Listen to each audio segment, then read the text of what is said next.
नमस्कार। शाम के अखबारों की चर्चा चाय के साथ। कल कार्यक्रम बना नहीं, हमारे वीडियो एडिटर जी का स्वास्थ्य नासाज हो गया था, इसलिए हम कोशिश करने के बाद भी नहीं बना पाए। पर आज उनकी तबीयत ठीक है, इसलिए हमने आज का प्रोग्राम फिर शुरू कर लिया वापस। खबरें हैं, आज खबरें बहुत सारी हैं, इसीलिए आज कोई राजनीतिक चर्चा भी नहीं है, शहर सामान्य है पूरी तरह। इसलिए हमें लगा कि आज खबरें और अच्छी भी खबरें हैं, इसलिए हमको लगता है कि आज खबरों पर संक्षेप में बात कर लेते हैं। तो खबरें आज बहुत सारी, जिसमें शेखर जी शुरू करें। जी बिल्कुल। तो आज हम पत्रिका शुरू कर रहे हैं। पत्रिका के पहले पेज पे खबर बहुत अच्छी है। इंदौर को लेके जो सोलर प्लांट बन रहा था जलूद में, वो पूरी तरह तैयार हो गया है और बनकर हो गया। नवंबर में उसे 60 मेगावाट बिजली मिलने लगेगी। एक तो नगर निगम को इससे बड़ी राहत हो जाएगी, क्योंकि नगर निगम का बहुत बड़ा पैसा जो है बिजली ये पानी को लाने में और उस पर खर्च हो रहा है नर्मदा पे। मुझे लगता है इससे कहीं ना कहीं उनको राहत भी मिलेगी।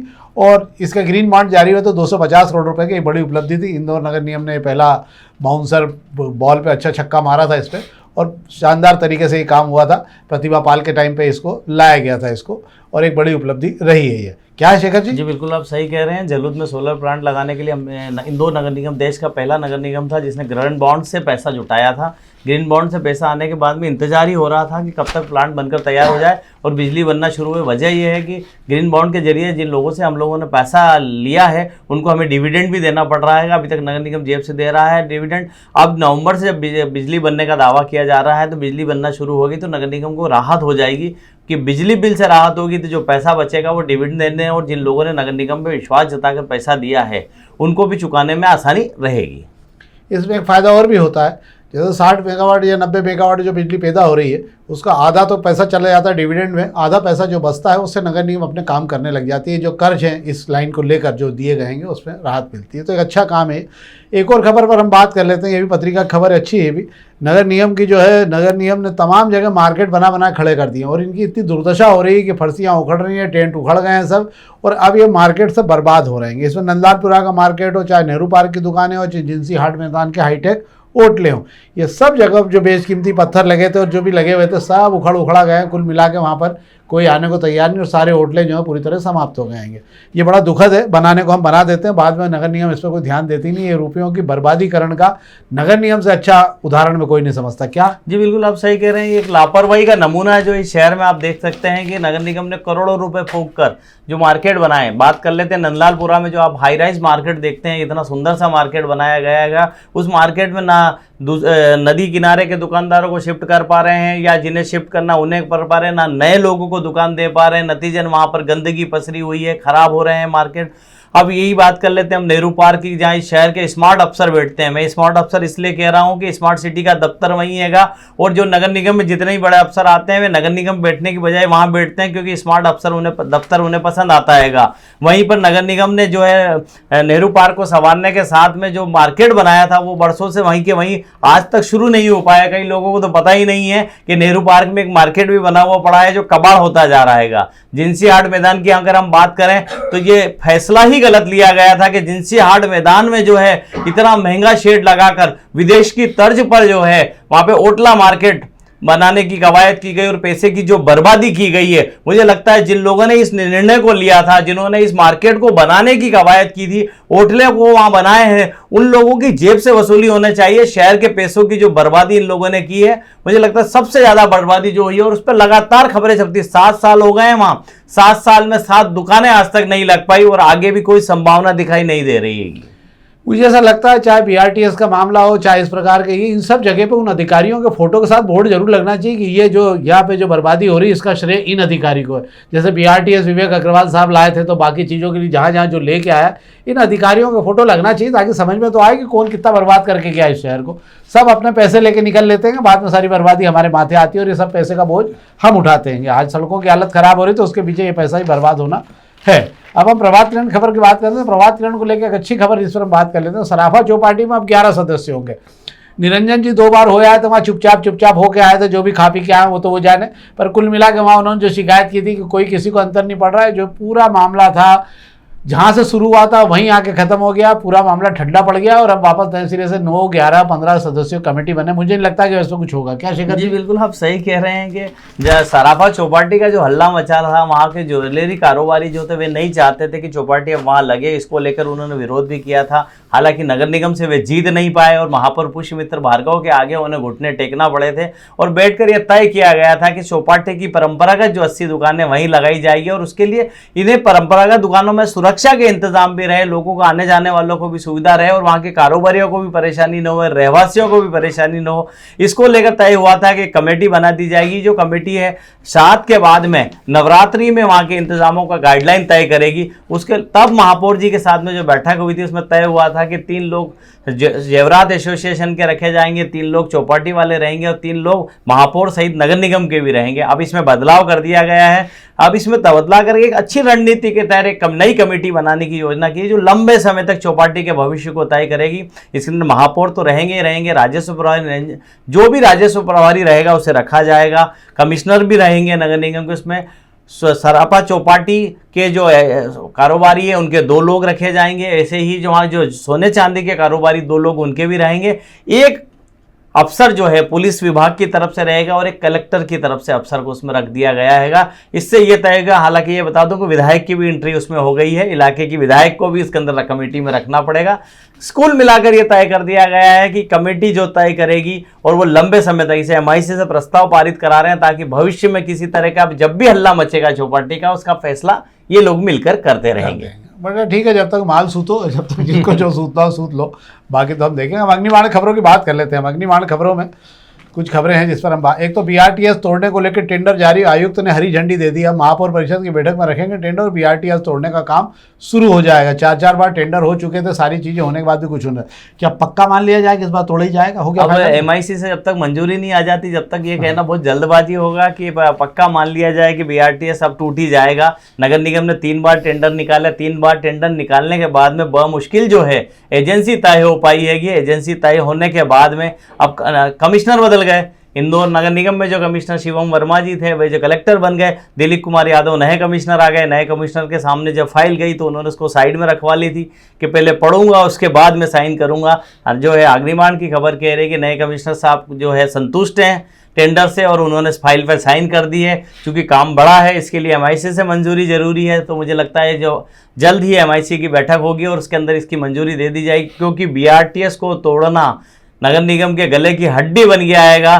जिस तेजी से हाई कोर्ट से फैसला आने के बाद में तुरंत उसकी रेलिंग को तोड़कर नेताओं ने जो फोटोबाजी की थी, उसके बाद लोग उनकी तरफ देख रहे हैं, लोग उनसे सवाल कर रहे हैं कि इतनी जल्दी क्यों दिखाई थी जब आप तोड़ ही नहीं पा रहे हो। हाँ सही बात है। मेरे को लगता है आप कह रहे नगर निगम की हड्डी, मेरे को लगता है ये जो है ये BRTS जो है नगर निगम की हड्डी पसली दोनों हो गया है क्योंकि दोनों से ही कुछ हो नहीं हो पा रहा है वो। एक खबर पर बात कर लेते हैं। आज MR10 पर जो है ट्रायल लिया गया, मेट्रो का सफल ट्रायल हुआ है। 10 या 15 किलोमीटर की स्पीड से गाड़ी चली है। पर इधर आपको आश्चर्य होगा कि जो मेट्रो को लेकर सारा मामला था वो 6 घंटे चलने लगी है। यात्रियों की कोई व्यवस्था नहीं है। पिछले भी समय हमने शायद आपसे बात की, 700 या 800 लोग के करीब उस पर आ रहे हैं यात्रा करने के लिए। तो कुल मिला के ये है कि बस ठीक है, पर डेमो ट्रायल चलता रहेगा तो अगले 5, 7, 10 सालों में जो भी होगा। तो आज MR10 पर ट्रायल हुआ है। क्या शेखर जी? जी बिल्कुल आप सही कह रहे हैं। पर मैं बता देता हूं कि शहर के लोगों को आज जो मुझे लगता है कि खुश होने की जरूरत है कि मेट्रो आखिरकार हमारे आबादी वाले इलाके के दरवाजे तक दस्तक दे गई है। मतलब MR10 को मैं ये मानूंगा वहां से शहर की आबादी शुरू हो जाती है, आसपास रहवासी क्षेत्र शुरू हो जाता है। इसके पहले जो मेट्रो शुरू हुई थी गांधीनगर स्टेशन से लेकर जो है अपने TCH चौराहे तक, जो 6 स्टेशन पे, जो 5 स्टेशन पे चल रही थी, उसके अंदर आप जैसा कि आपने बताया कि कोई मूवमेंट नहीं, वहाँ कोई लोग रह नहीं रहे हैं। अब चूंकि MR10 तक इसे ले आए, आज सुबह ट्रायल कर लिया है, तो शहर के अंदर जो है दाखिल होने के लिए मेट्रो तैयार है। आप तैयार रहिए, आने वाले कुछ महीनों बाद आपको रेडिसन चौराहा तक भी मुझे लगता है पहुंचा दी लग जाएगी और विजयनगर के पार आई तो फिर ट्रैफिक भी मिलने लग जाएगा MR10 से अंदर। अब हम दोपहर की खबरों की बात कर लें। दोपहर के पहले पेज की एक बड़ी खबर बात कर रहा हूँ। RBI ने बहुत बड़ी चिंता व्यक्त की और बड़ा गहन अध्ययन की बात है ये। मध्यम वर्ग को लेकर RBI ने चिंता जताई है। 2 दिन पहले एक रिपोर्ट जारी करी, उसमें बताया गया है कि इन 3 महीनों में, जो पिछले 3 महीने निकले, उसके अंदर 1 लाख करोड़ रुपए से ज़्यादा लोगों, परिवारों ने 1 लाख करोड़ रुपए से ज़्यादा का सोना जो है वो गिरवी रख कर अपना कामकाज शुरू किया। और अब तक कुल मिलाकर 3 लाख करोड़ रुपए से ज़्यादा का सोना गिरवी रख के लोग अपने परिवारों का खर्च चला रहे हैं। खर्च इसलिए बढ़ रहा है कि महंगाई के कारण लगातार जो है खर्च बढ़ रहे हैं, और खर्च चलाने के लिए तो ये जो उठाया गया है सोना गिरवी रखकर, क्योंकि अब बिना गारंटी के लोन मिलना बंद हो गए, जो माइक्रो फाइनेंस, जो छोटी फाइनेंस कंपनियां होती हैं उन्होंने बंद कर दिया। अब इनके पास कोई विकल्प नहीं बचा, अपने घर का सोना, मंगलसूत्र वगैरह गिरवी रख के ये घर चलाएं और सामान खरीदें। अनाज खरीदने तक के लिए सोना गिरवी रखा जा रहा है।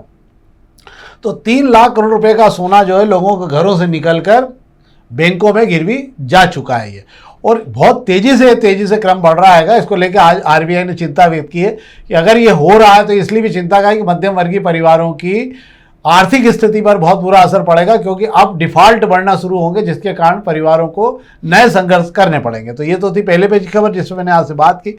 शेयर बाजार जम के उछला, आज अडानी के शेयरों को जबरदस्त उछाल मिली है। सामान्य खबरें हैं। बाकी एक खबर पर हम जरूर बात कर लेते हैं यहाँ पर, जो हमको करना भी चाहिए। 2 खबरों पर बात करते हैं। एक तो लिम्बोदी सहित अधिकांश तालाब अभी भी खाली पड़े हैं। पिछले दिनों अच्छी बारिश हुई, 3-4 इंच भी, 6 इंच तक बारिश भी हो गई, उसके बाद भी तालाबों में पानी नहीं पहुंचा। ये सवाल पानी पहुंचने का नहीं, ये बहुत चिंता का सवाल भी है कि क्या कैचमेंट एरिया आपका खत्म होता जा रहा है, क्योंकि इतना पानी गिरने के बाद भी अगर तालाबों में पानी नहीं पहुंच रहा है तो लिम्बोदी का तालाब पूरा खाली पड़ा हुआ है, और भी तालाबों में पानी नहीं, केवल यशवंत सागर ही थोड़ा बहुत लबालब हुआ जहाँ साइफन चले थे। पर यह बड़ी दुखद स्थिति है। सरकार को नहीं, नगर निगम को भी इस मामले में बहुत गंभीरता सोचना पड़ेगा कि क्या ये सारे इलाके जहाँ पर पानी के कैचमेंट एरिया थे, जहाँ से आगे पानी तालाबों में जाता था, ये बंद हो चुके हैं। और अगर ये बंद हो चुके हैं तो ये मान के चलिए कि ये तालाब आने वाले समय में धीरे धीरे सिकुड़ रहे हैं। हम तलावली चांदा को लेकर लंबे समय से लगे हुए हैं कि 100 एकड़ का तालाब 20 एकड़ का रह गया।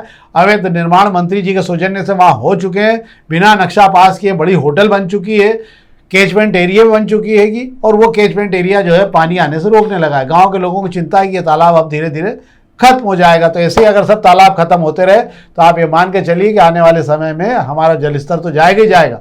हम बहुत बुरी तरह से आने वाली पीढ़ियों के लिए बिना जल स्तर का क्षेत्र भी छोड़ के जाएंगे। क्या शेखर जी? बिल्कुल आप सही कह रहे हैं। सिर्फ यशवंत सागर को छोड़ दिया जाए, बाकी सारे तालाबों की स्थिति चिंताजनक है। और आपको ये भी बता दूं कि इंदौर में औसत बारिश के करीब हम अभी पहुंचे हैंगे। सिर्फ उस औसत बारिश जो थी, जब शहर की आबादी जो है 10 से 15 लाख हुआ करती थी, तब उसको औसत बारिश माना जाता था 36 से 30 इंच बारिश।